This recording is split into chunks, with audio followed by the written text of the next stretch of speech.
सोलापूर महानगरपालिका शहर व हद्दवाढमधील बरीच मिळकतदार तसेच विकसक यांनी खुल्या जागा अथवा जुने बांधकाम काढून सदनिका अपार्टमेंट व हाऊसचे बांधकाम केलेले आहे।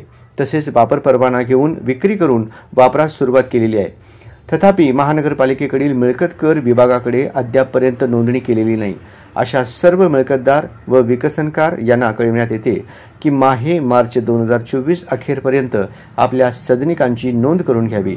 मार्च 2024 अखेरपर्यंत मिळकत कर विभागाकडे नोंद करून मिळकत कराची आकारणी करून घेतल्यास ज्या वर्षापासून आकारणी करण्यात आलेली आहे ती सर्व कराची रक्कम एकवट भरल्यास महापालिकेच्या मिळकत करावर 5% सूट देण्यात येणार आहे।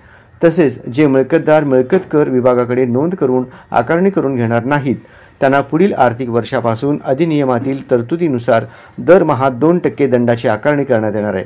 याची सर्व मिळकतदार व विकसनकार यांनी नोंद घ्यावी।